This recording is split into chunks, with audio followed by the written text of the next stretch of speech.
Okay, so this is the video I recorded earlier on.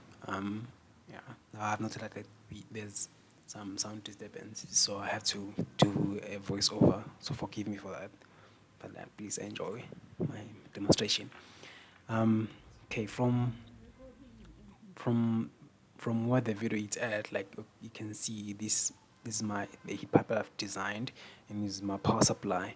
And over here we have the motor connected to my laptop for power supply, because the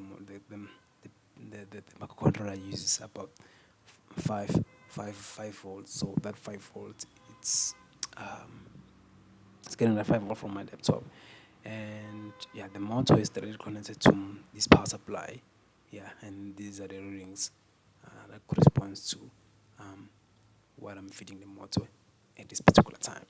So what I'm holding in my hand over here, it's an ice cube filled inside the package. So I'm about to place the ice cube on this sensor and to see the motor response to the temperature difference. So while I'm doing it, can you show what's happening on the screen? This one. Okay, so now um, I will show what's happening on the LCD. Okay, so so as I've placed the um, as I've placed the ice cube on the sensor, temperature readings they went down. Just gonna fast forward. Okay, they went down. Um, they went down to around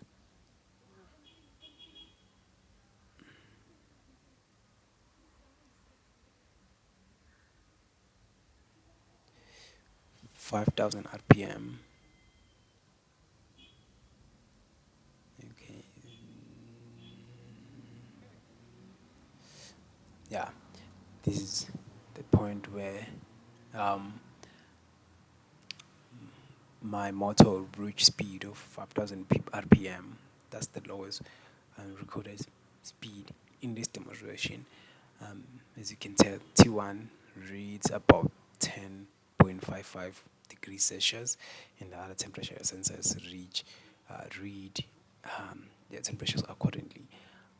Yeah, um, yeah.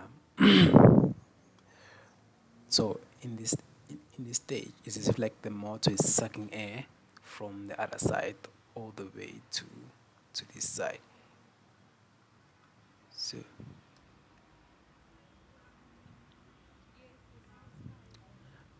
So now um,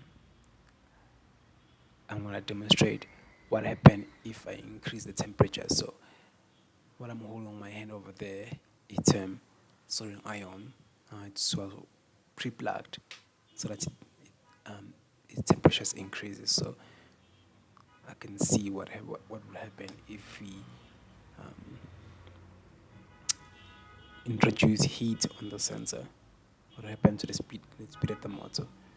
So as can be seen here, um, the speed of the motor went up, obviously, because the sensor has to go back to its room temperature, of which is around 25. It differs between 25 and 29. That's the range. So as I've introduced the sodium ion, you see that the temperatures they went up from room temperatures all the way to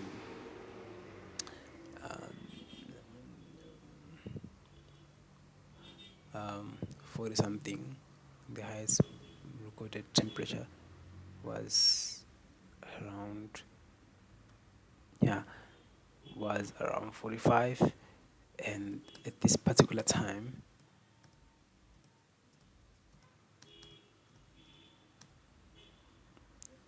my other sensor was reading, it read uh, above 8,000 RPM, of which it was um, somewhere in, in the 9,000 RPM range. So now, what I was showing over here, the motor working.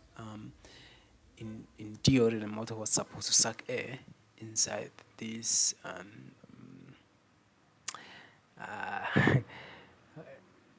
hub. Yeah, and yeah, so this is my motor, and this is my IR sensor that read the speed, and this is my um, motor drive, and this over here is the LED indicator. This LED indicator indicates if you are getting any signal um, from our Arduino. As you can see, since here the LED shines at its brightest, okay, it's not 100% yet, but like it shines at its brightest, it signifies that change that we just did over here, like when we increase the temperature. So the RPM also increased, resulting to high brightness of this LED over here. And these are my terminals. This one's it takes power from the power supply, and this one is okay, positive positive from the power supply, negative from the power supply, and this one is from earth.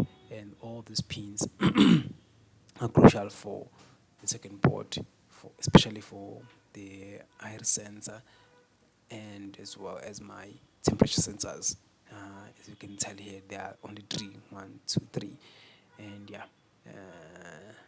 Over here we have another connectors. The connectors over here are for the motor. Yeah.